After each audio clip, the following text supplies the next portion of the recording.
hardcore jump right in. Yeah, we're 4 minutes late, so we gotta. What's up, Ali, Tanya? Talk. My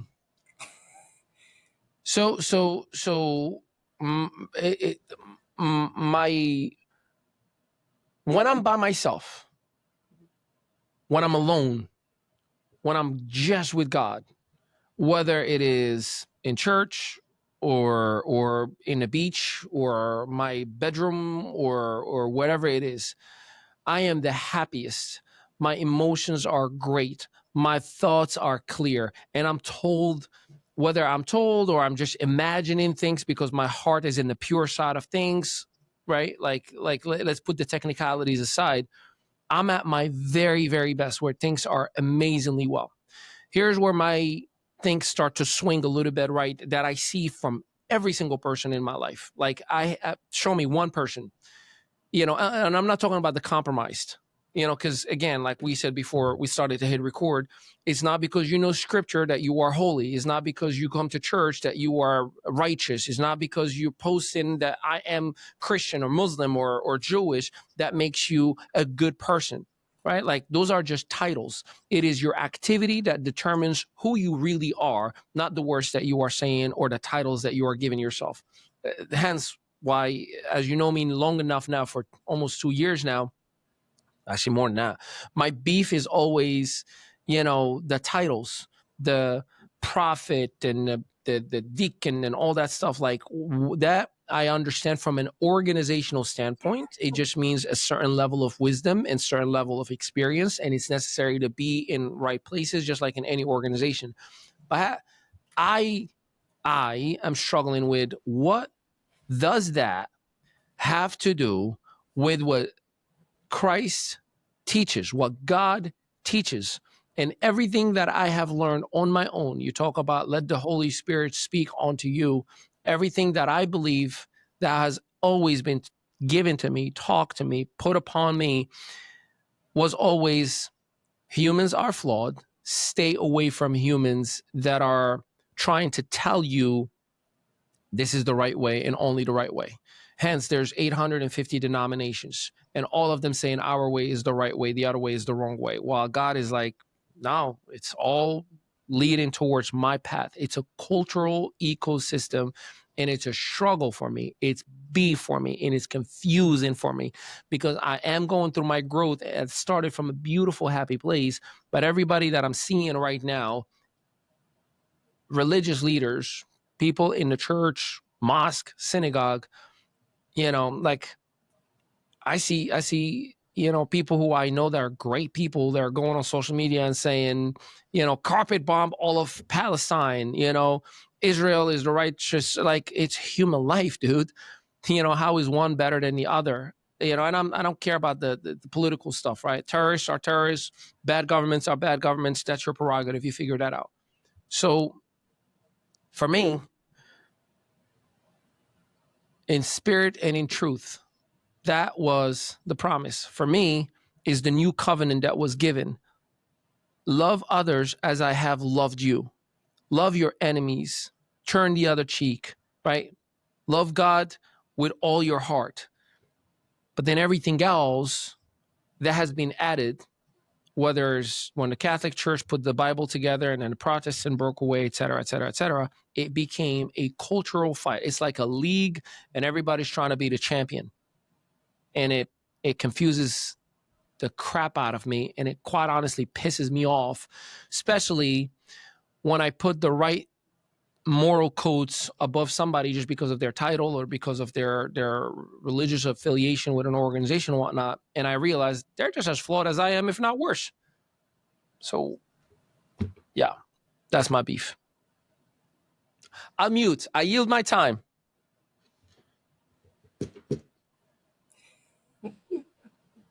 It's too much. I know.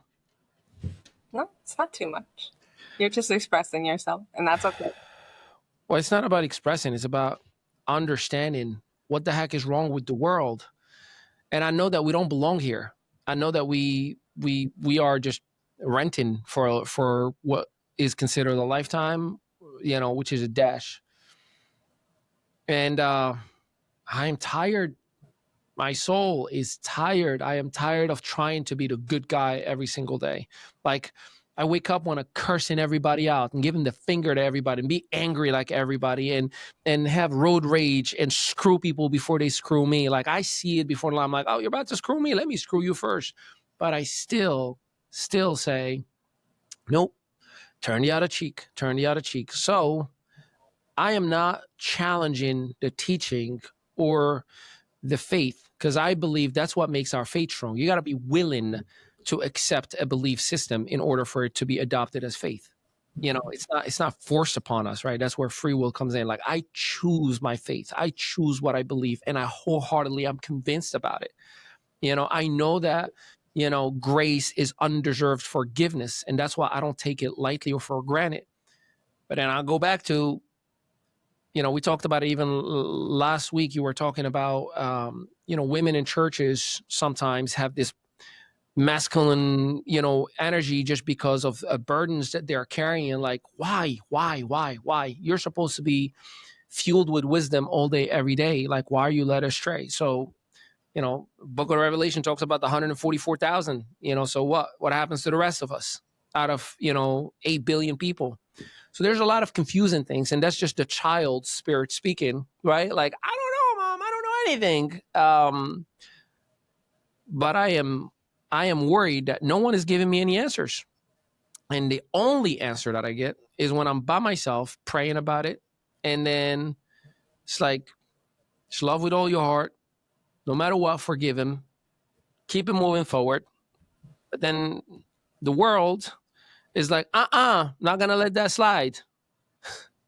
You know, my wife, sometimes you, like, nah, that's not okay. You know, that's stewardship. You gotta make sure they know about it. Well, that's not what I learned. So help me understand. So please help me understand. Help you understand. Yeah. So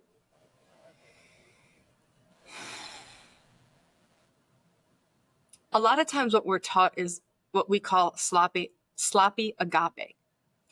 Agape is the definition of love, right? There's different forms of love, right? There's a friendship, there's a brotherly, there's a, you know, the relational.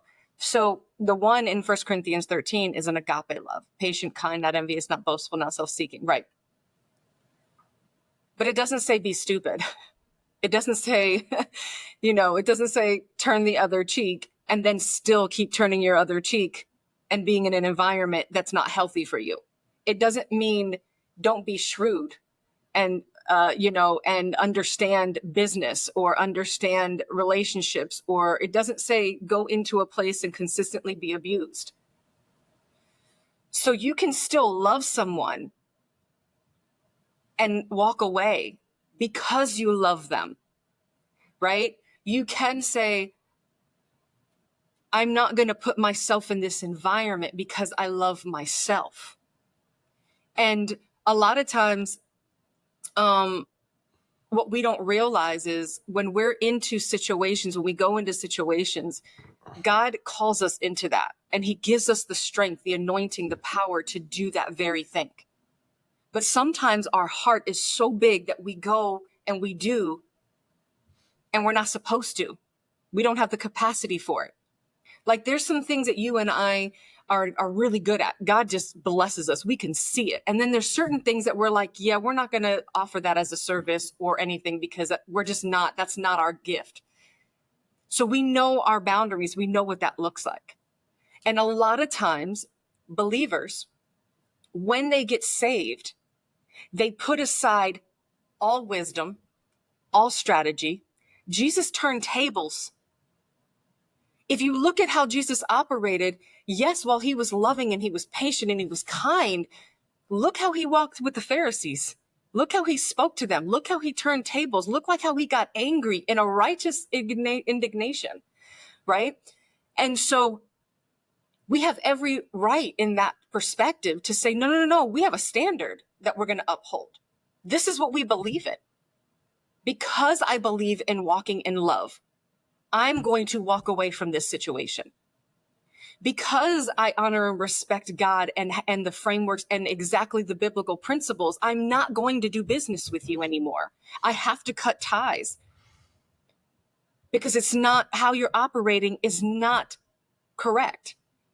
A lot of believers have a hard time integrating faith and biblical principles into their ordinary life when it comes down to their business and politics and all that other stuff. And when you even speak about the authority and titles, titles are essentially that apostle, prophet, evangelist, pastor, teacher, bishop, all that.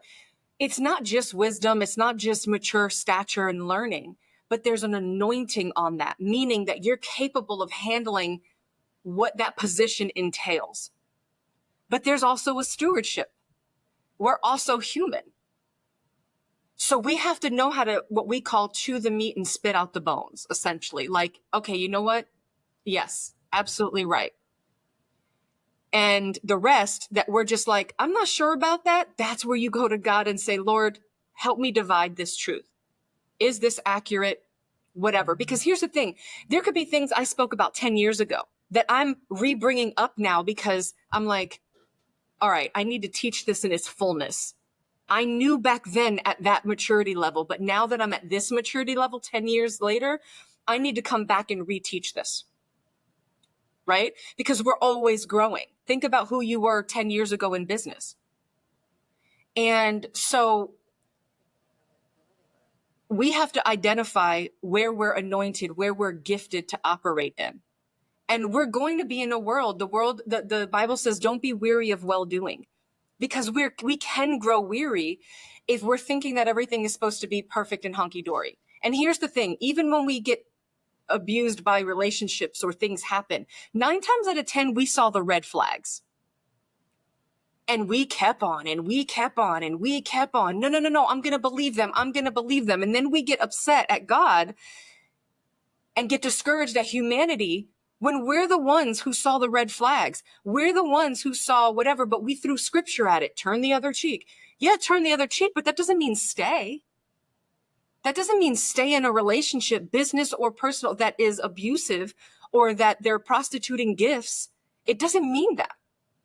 And we're not any less of love, because when God loved, he wasn't sloppy with it. He corrected. The Bible talks about correcting all the time. The prophets came back then. They weren't excited to see the prophets because they brought correction and realignment. Now most prophets stroke egos, right? And so the other part with even the love, I'll just share this. I mean, the masculine and the feminine, we got to understand why the women are operating this way is because the men have also been taken out of their place. And so what ends up happening is it's out of order as a whole. And then now, out of a defense mechanism, because women need a safe place hormonally, down to the core of how we are wired, women need this protection, basic, the communication, the safety, that type of thing. We're not getting that. We've had to many times when the man is not in place, we then feel, okay, I got to take that. Now, how God wired us is a helpmate. So we naturally can take over when our man doesn't have, when he's like, I need help or whatever the case may be. We can handle it, but we can't handle it for an extended period of time. That's why women are getting sick and they're operating masculinely, because they're staying in a place of protection. So some of it, we're blaming the enemy, we're blaming God, and some of it is just human nature, in the sense of when you don't feel safe, what do you then do? You figure out a way to protect yourself. When you don't feel a certain way, you then go into survival mode and fight or flight mode. It's just what we do as human beings because we're wired to be comfortable and protect ourselves. Now, it's conversations like this that are raw and real that need to go out more and need to go viral, and we need to have this accountability. But many times women, I'll speak for women, don't want to share some of these things because there's shame involved. And women don't want to feel shame because they don't want to feel inadequate. They don't want to feel too much or too little. It's like a constant tug of war. Because why? Our DNA and how we are wired are helpmates. We are meant to multiply whatever the man gives us, whatever God gives us. So when we don't feel like we're enough or we're too much for a situation, that backfires on us. So sometimes we look at things, I think, as these spiritual things, and they're not spiritual at all. They're decisions that people have made. And where there's consequences to that, to those decisions.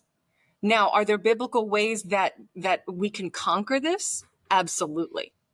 But that's where you and I come in. Is this our place? Like what we do in Alignable, right? We have the Queen's table, the King's table. These are topics that we discuss. How do we bring this? How do we solve this? What does this look like? Whether we have the answer or not, we as leaders have some answers and then we as leaders don't. And that's the beautiful part about leadership. You can actually say, I don't know the answer, but I'm going to go seek it out. And I'll bring it back to you when I got it. Instead of us having an ego like we know everything. ME Studios, we don't just create campaigns, we build brands. Our mission is to transform your ideas into a compelling experience that resonates with your audience and elevates your brand identity. Hey there! Ever dreamt of launching your own branding campaign, but overwhelmed by all the moving parts? From concept to execution, the process can seem daunting. But don't worry, we've got you covered. Look no further. Welcome to ME Studios, your one-stop shop for all things branding. Imagine this, a place where creativity meets technology, and your branding dreams come to life. We start with pre-production. Our expert team dives into creative concept meetings, curates top-tier guests, and even puts together stunning headshots. We help you shape your vision and plan every detail meticulously. We even throw in AI-powered commercials to give you that extra edge. These commercials are designed to seamlessly integrate with your content, making your campaign not just informative, but also commercially viable. Next up, production. Picture yourself in a state-of-the-art studio with professional lighting, high-quality mics, and an inspiring atmosphere. Our studios are equipped with the latest technology to ensure your sessions are smooth and productive. We create power-packed segments split into 3 engaging parts, 15 minutes each, designed to captivate your audience. Our team ensures that each segment is filled with valuable content and keeps your audience hooked. Now, let's talk post-production. Our team meticulously edits your content, adding branded intros and outros, custom music, and flawless transitions. We take care of all the technical details so you can focus on delivering your message. We make sure your message shines brighter than ever. Our goal is to enhance your voice and make your campaign stand out in a crowded market. Finally, it's time to launch. We distribute your polished campaign across all major platforms, ensuring your campaign reaches the widest possible audience. But that's not all. We create viral reels, issue a national press release, and ensure your campaign gets the attention it deserves. Our marketing strategies are designed to maximize your reach and engagement. At ME Studios, we bring your vision to life. Our dedicated team works tirelessly to ensure your campaign is a true reflection of your brand and resonates with your audience. Your campaign, your brand, done right. We take pride in delivering high-quality, professional campaigns that make a lasting impact. Ready to make your mark? Visit themestudios.net and book your launch today. Our team is excited to help you start your branding journey.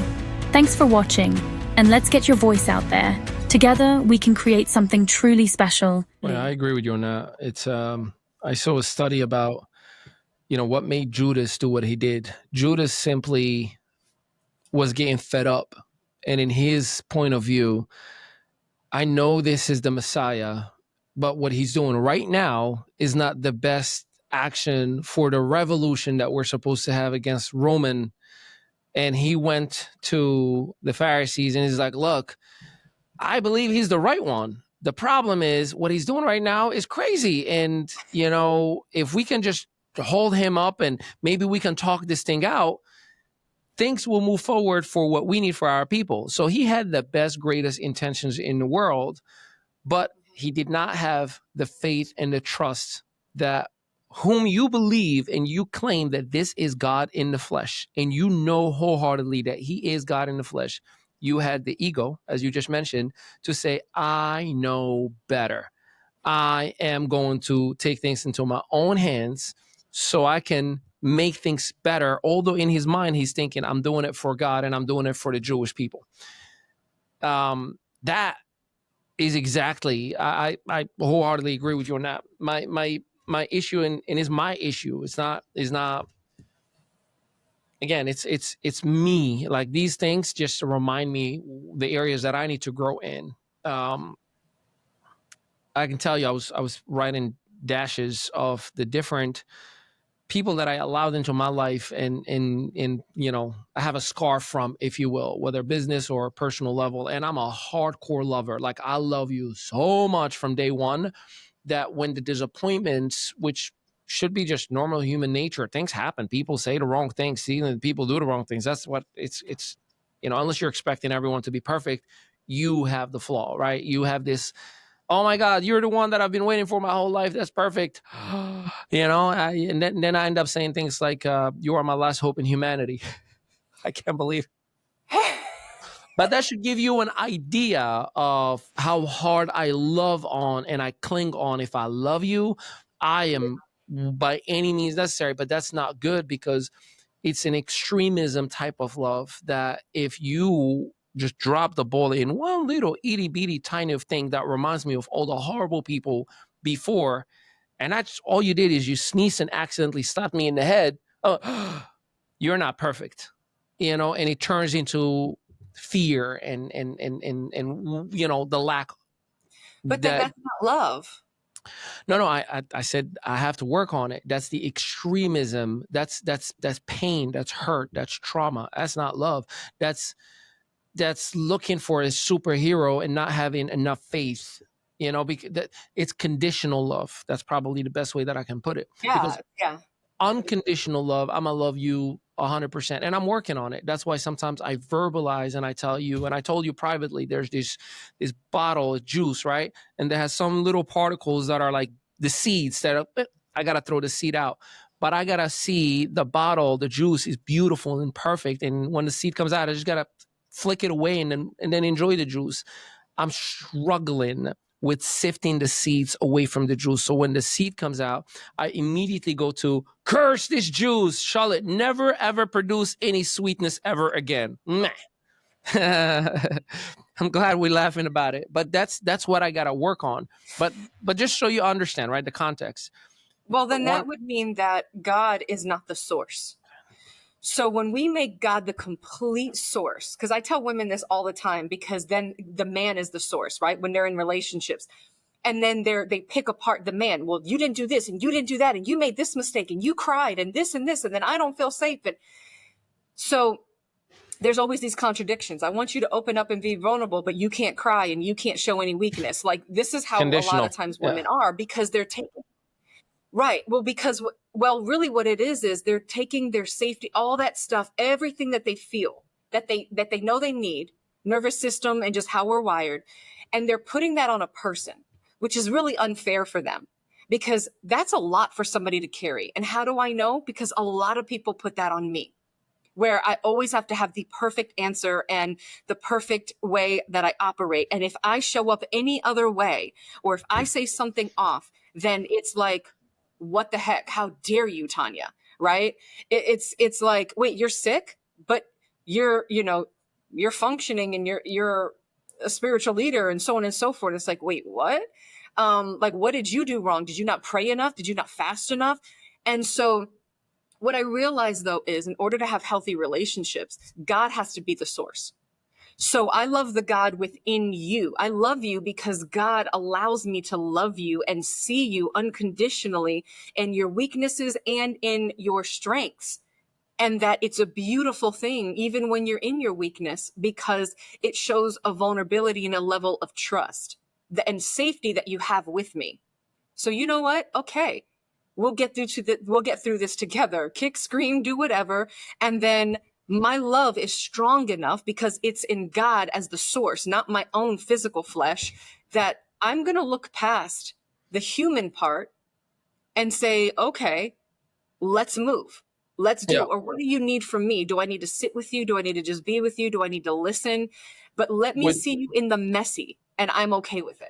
If I may, which brings us right back to what I said from the very beginning, spirit and truth. And when I involve, like I told you, I wrote nine people in the last 18 years of my life that I have, put in a pedestal as like whatever it takes. My wife said no, I say yes. My wife said don't spend it, here's double what you asked for. My wife said get paid, I say I'll work for free for a year so we can get rich together, et cetera, et cetera, et cetera. And I'm using business example because they started as business interactions, but it turned into, a spiritual journey with them. Like, hey, we're going to do things the faith-based way. I'm like, oh, you're speaking my language. We're going to do things the God way, and then it morphed into, I just told you what your sweet ears wanted to hear so I can eat out of your plate and not put anything into it repeatedly. And when I call them out, the ugliness really, really showed up. Like the real, here's what I really, really am, right? And that's traumatic. I think there's nothing more personal than your own spirituality, not in the hands of others, but developing it in a journey with other individuals. And it's one thing for a business not to work. Moving on. It's another thing that I've envisioned myself going through a process and a journey that could be the most transformational for me to grow closer to God. And then I realized the quote unquote person that was working with me towards getting closer to God turned out to be the worst person that I should have been around in terms of getting closer to God. And again, your brain starts to, your physical brain, right, starts to say, are you just an idiot? Are you just gullible? No, I'm just, you said it earlier, right? You said like, God doesn't want us to be stupid, right? Like, yes. Can I share something with you? Yeah. Okay. I want to, because I'm actually teaching on some of this stuff, but I so good. This is a good practice session. Yeah. Okay. A lot of times, your heart is super big that it bypasses all the red flags and the warnings. And I was like that too. I wanted a partner and I wanted to do something with someone in the sense of, who wants to be alone? You want to laugh and banter and be like, when you're at work and you're like best friends with everybody in the office because you just enjoy doing it. Yep. I didn't want to do it alone, that I would get partners that would do things, swindle money, like all types of crazy stuff. And I'm like, and I'm holding the bag legally. And I'm like, you gotta be kidding me. Yeah, you just described me. Keep on going. Right. And so I know, right? So this is why when I would come to you, I'd be like, Ali, no, Ali, I wouldn't do it. Ali, but we did it together, right? We'd go through some things. So here's the thing. This is where I was saying that we see red flags or we have it, but what we do is we justify it because we're hungry for the intimacy and the partnership and the increase and not doing things alone, that we go out of God's timing. Because your wife, Maritza, shout out, and now even myself are there to support you on those leaning sides. So here's the thing. The word etzer is also meaning a helpmate, okay, helper, when the Lord gave Adam the helper, right? I saw your story. I pay attention. Okay, good. So in that, right, he talks about it's essentially etzer, meaning help that saves, help that strengthens, help that you can't necessarily do without, right? And he spoke this as a woman. She is there to strengthen and stand with and rescue, and not rescue as in like you need help in a bad way, but it's like, hey, I need you to help me with this. I got you. I need to go on sabbatical for a couple of days. Can you handle this? I got you. Like she can step in. And so one of the parts was that the word was used 21 times in the Old Testament, and 16 of those are when God uses it to describe himself, right? In Psalms 33 and 20, the Lord is my help, my etzer. The same word that he used to describe the woman. And so what we're realizing in this journey is that you had warnings all along. Don't do it. Get paid. I wouldn't do that. Cut that relationship off. When the choice was made not to listen, the consequence was great. And so then what we do is now we label humanity off of actions, of the emotions of the relationship that we were told not to enter into. And what's beautiful actually is a lot of times we think, well, and I've done this, well, you don't know business, you don't know this, so I'm not going to trust. But here's the beautiful part. The fact that they don't, and that they're hearing from God, and that they're sensing something should be big enough, because guess what? They're not so involved that they're jaded or emotionally attached like we might be. They can actually give an opinion, a strong one, and say, this is what I'm sensing and what I'm getting. I've done that a couple times. My daughter is extremely prophetic, and she can discern. From a little girl, she would discern people's personalities, like their spirit behind them. So when I wanted to see how somebody was, I'd bring my daughter around, and I'd be like, oh, how do you feel about them? And there'd be times she'd be like, oh, I love them. Like, they're really cool. Or she'd be like, I don't know, there's something weird. Or she'd be like, I saw something really off. Or she'd be like, Mom, I had a dream. It's just kind of, I don't know, but this is the dream. And she was right. But I could have ignored her because she's not in business. She doesn't know this. She doesn't know that.